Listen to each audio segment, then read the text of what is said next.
Bueno, anuncio de rompimiento de diálogo.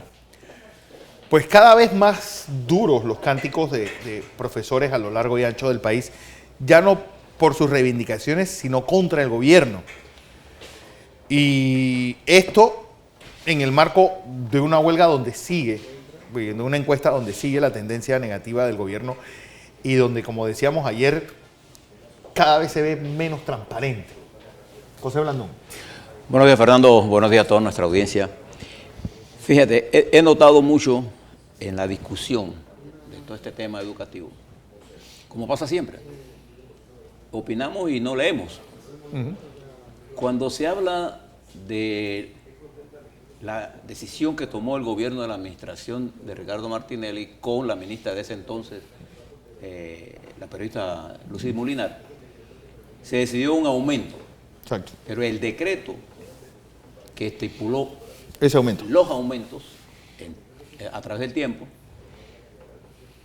tiene una serie de elementos que condiciona el aumento al desarrollo de 4 ejes fundamentales. Las reformas que tienen que ver en el plano administrativo, de infraestructura, de coordinación comunal y de planes de mejorar la calidad.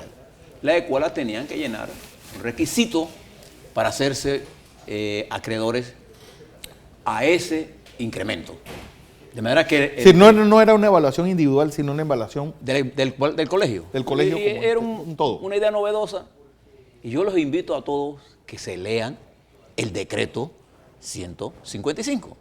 Hay otro decreto 112 que modificó el gobierno del presidente Varela, que indica que cuando hicieron ese decreto conocían el contenido del 155.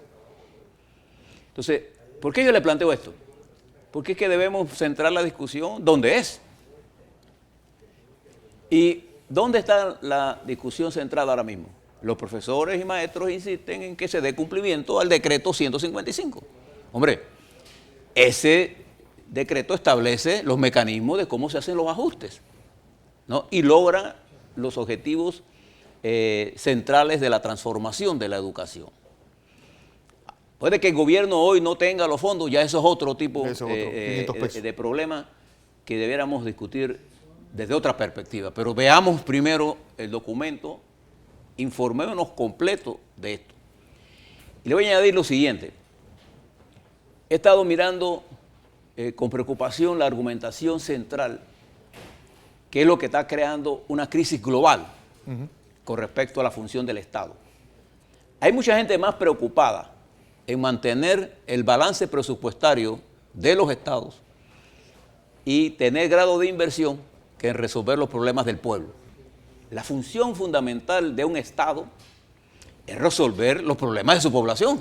Bueno, es la gran disyuntiva que hay entre un gobierno keynesiano y un gobierno clásico. Entonces, porque el Estado actual pierde cada vez más funciones y quedan delegadas a un poder supranacional que trasciende nuestra frontera, toma decisiones al margen de nosotros, nos impone condiciones financieras que ellos no cumplen. Por ejemplo, en los Estados Unidos, ¿cuál es la relación deuda-patrimonio? Mucho más allá del 100%. Es el 70% del endeudamiento versus el Producto Interno Bruto. En España el 100%, en otros son 80% y a nosotros nos deciden que tenemos por debajo de 40%. Y hemos criticado duramente el novedoso sistema de la relación estratégica inversión pública privada como un mecanismo de poder dotar de capitales, lo que se llamó la llave en mano. Bueno, Chile, una economía en desarrollo con un gran programa de infraestructura, en estos años de la señora Bachelet, ha usado de ese esquema más de 10.000 millones de dólares. Entonces, ¿por qué yo le planteo esto? Porque debemos desmistificar el debate, debemos ir al fondo del problema y no concretarnos con ir al eslogan. Yo creo que el gobierno debe resolver el problema de los educadores. Yo creo que esa es para mí la primera prioridad y debe estudiar más el marco del 155 y hacerle los ajustes al 155 que permitan que los profesores tengan el salario adecuado. Porque he escuchado incluso el argumento que se trata de hacer un incremento sustancialmente grande. Bueno, yo le quiero decir a todos los que hablan de estas cosas, los maestros y profesores pertenecen a una estructura de clase media baja y clase media media. Pero más hacia clase media baja. Baja en el sentido de ingreso, no en sentido de ningún otro sentido. No es algo peyorativo. Sí. Entonces, con $680 o con $1,000, ¿quién de un maestro puede vivir en clase media realmente? Nadie.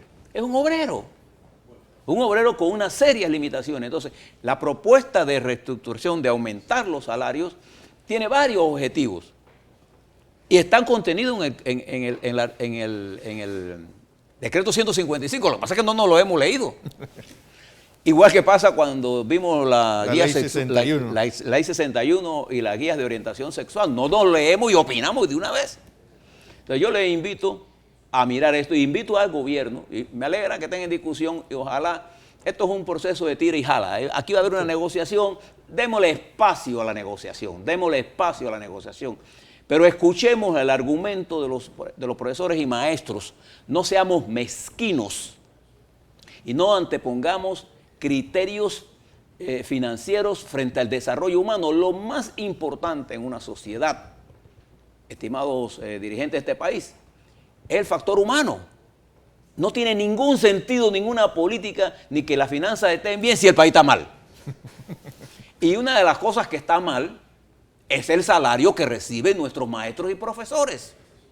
Y una de las cosas que está mal es la calidad de nuestra educación y de la infraestructura. Bueno, ahí hay un decreto que contempla las 4 partes. Hombre, prestémosle atención y no argumentemos simplistamente de que fue una decisión irresponsable. Bueno, se hizo en las elecciones, bueno, se hizo cuando sea.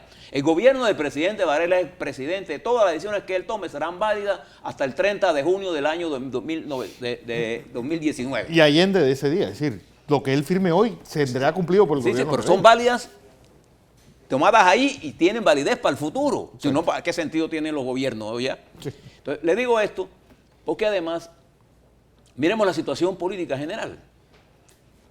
Ayer conversábamos sobre las encuestas y te quiero comentar porque me estabas hablando hace un rato sobre lo que está pasando en los Estados Unidos. Sí. Observa si nos pueden poner la lámina de desempeño del presidente. Miren esa lámina. En la pantalla tienen ustedes los números que están allí, indican son números cuya responsabilidad es de la empresa Distraneira. Ahí están todas las mediciones del presidente Varela hasta la última que quedó en 40 y siendo la penúltima 39. ¿Qué significa todo esto? La línea en rojo es la tendencia y la curva te está diciendo Y-1,7. Eso lo que quiere decir es que la pendiente de la curva que usted ve en rojo está en negativa en menos 1,7. Esa es la slope o la pendiente de la curva. Está indicando que yo puedo predecir con niveles de certeza estadística que el presidente seguirá bajando de continuar su política actual. Tiene que producirse cambios muy sustanciales. Y la última medición del señor de la empresa Neira no demuestra ni un cambio con está dentro del margen de error. Yo diría que está igual que el año pasado. Pero igual, cuando uno está grave y sigue un mes grave, la gravedad es acumulativa y socialmente es acumulativa. Esta gráfica está indicando que no se ha producido, y fíjese lo más grave de esto, el proyecto de ampliación del canal no repercutió absolutamente en nada. No tuvo ningún efecto en mejorar el índice de evaluación del gobierno. ¿Qué significó eso? Significó que el gobierno no tuvo la capacidad en comunicación de hacer ese proyecto propio, un proyecto nacional. A mí, le digo, yo respeto si el presidente Varela votó o no a que la ampliación se hiciera, eso es inmaterial. Ya él es el presidente. No, yo conozco muchos panameños que votaron en contra de los tratados Torrijos-Carter, pero eso es un derecho que ellos tenían. Yo no cuestiono eso como un acto ni antipatriótico ni equivocado. No, así funciona la democracia. Él en el gobierno le tocó la ampliación. A los panameñistas le tocó la recuperación del canal y la ampliación. La recuperación, la reversión y es un hecho que demuestra, digamos, es un buen indicador democrático. Vamos a ponerlo así. A mí eso no me preocupa. Lo que me preocupó fue que un hecho de esa naturaleza no tuviera un impacto tan en la sociedad panameña como lo tuvo en el extranjero. Nuestra competencia en el extranjero afila los puñales para agredirnos y para eliminarlos de la competencia. Recordemos que este es un régimen de competencia. Nosotros tenemos competencia, hay adversarios nuestros, ¿no?, que están dispuestos a que nosotros nos sigamos para adelante. No se engañen en eso. Entonces, me llamó esa atención esa. Y fíjense, la otra gráfica, que es lo importante de esta situación. La otra gráfica es esa que ustedes están viendo allí, es la correlación que nosotros hacemos entre dos variables, que es la variable de evaluación del desempeño del presidente contra el incremento o disminución de la transparencia. Y casi una relación de 1, es decir. Es casi perfecta. Casi perfecta. Lo que me llama la atención que en esta ocasión, y es una cosa que yo siempre le digo a la gente, las encuestas, los números no se explican por sí solos, se explican en un contexto y tienen que tener consistencia interna.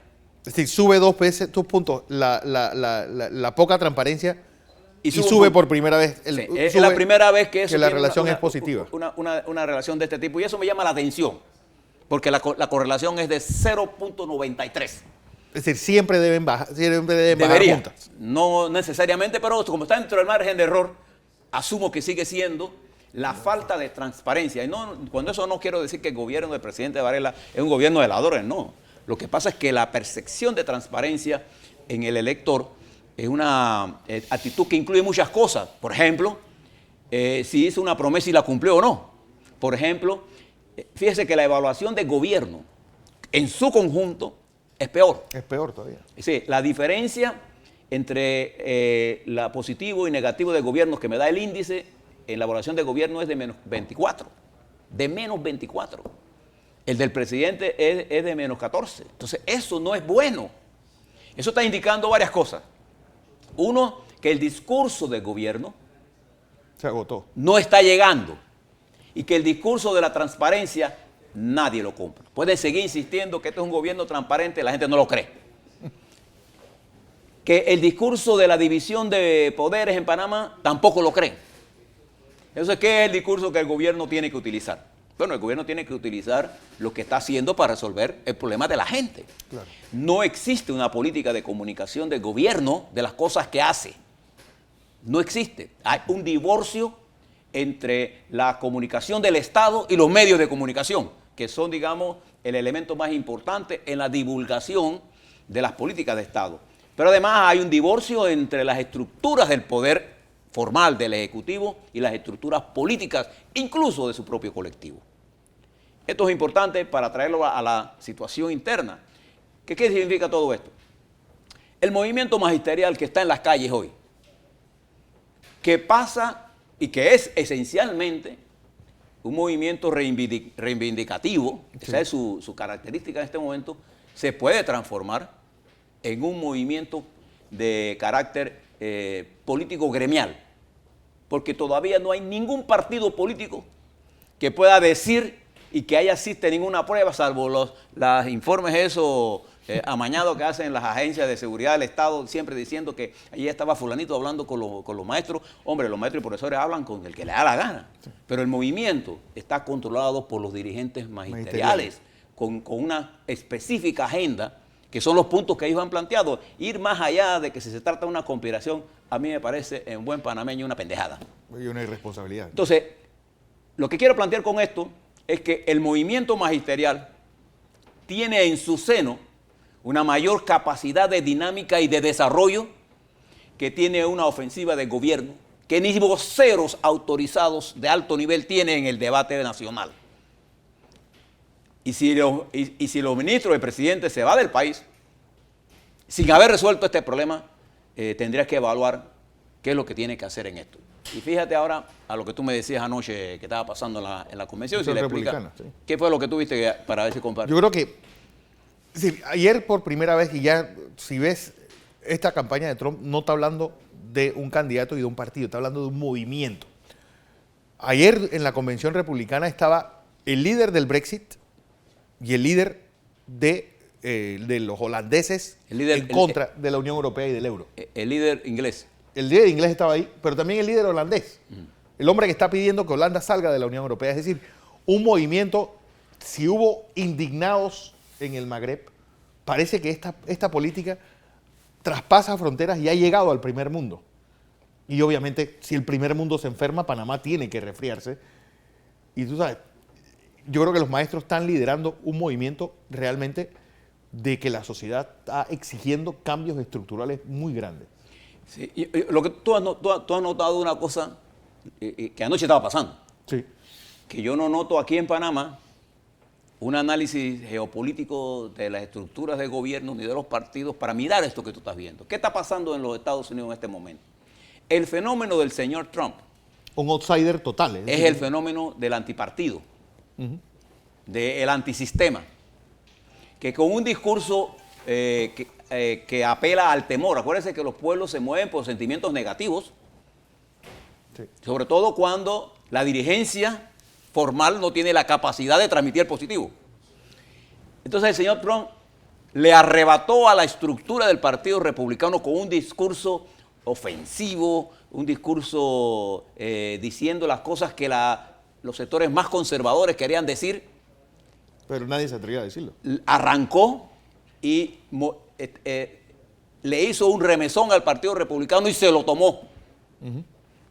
Está por verse si esa capacidad de esa estructura del Partido Republicano, que se ha venido aislando de importantes sectores sociales como el voto hispano, como el voto negro, como el voto de otra... El urbano. El voto urbano, el voto de blanco pobre, estados claves. Está por verse si ese discurso llega a ellos. Traspasa, sí. Lo que sí es cierto es que se está produciendo un movimiento mundial, ¿no así?, que ha paralizado, por ejemplo, en este momento a España, que en Portugal produjo una situación de inestabilidad también, Sí. que en Gran Bretaña ha puesto prácticamente al Partido Laborista y al Partido Conservador Los ha alejado. a la deriva.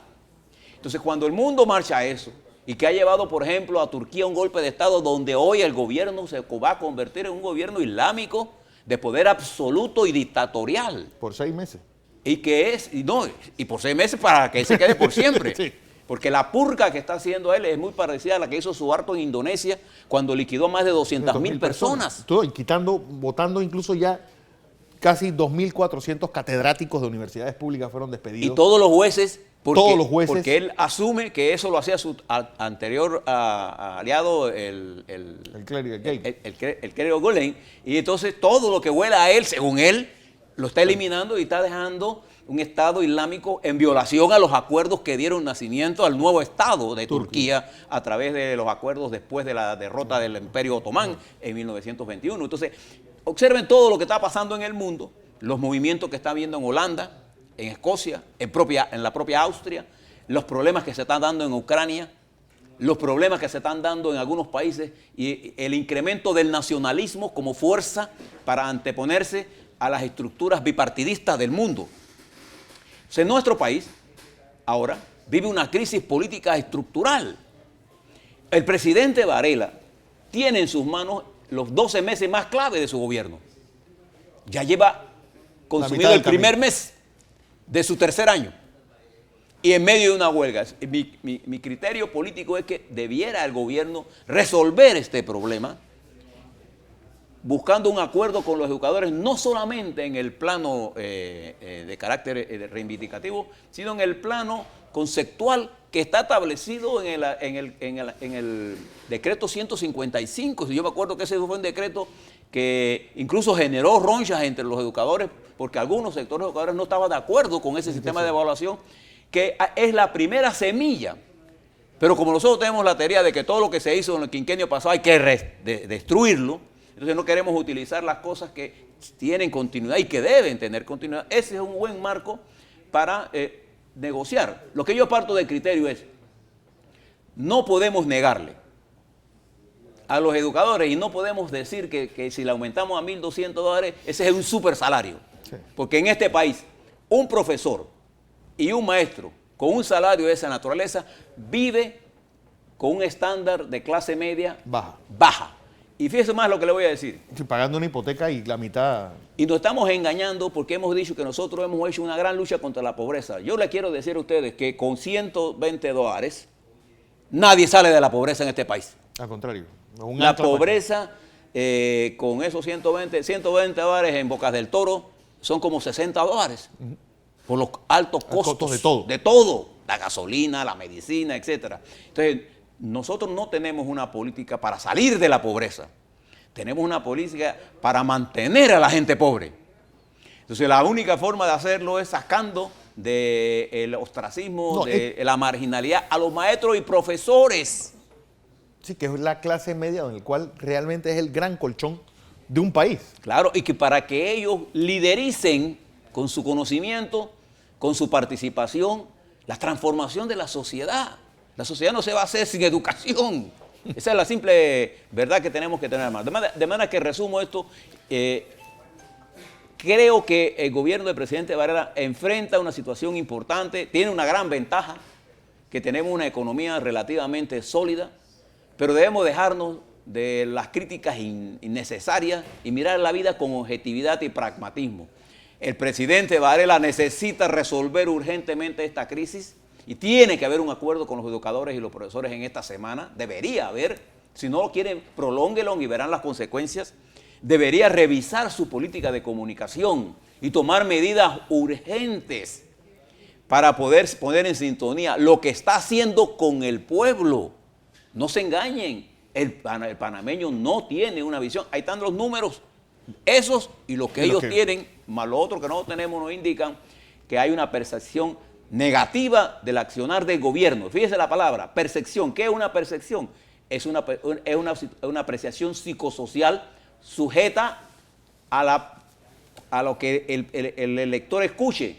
Si usted no le dice lo que usted quiere, él va a interpretar lo que él y cómo él mira la realidad. Es el deber de los dirigentes hacerlo. Fíjense que en esta crisis, ¿cuál fue la primera decisión? Que los ministros no hablen. No hablen. Entonces, cuando hay crisis, ¿qué es lo que usted quiere? Alguien que dé que sus dirigentes nos digan hacia dónde vamos. Exacto. Eso es todo.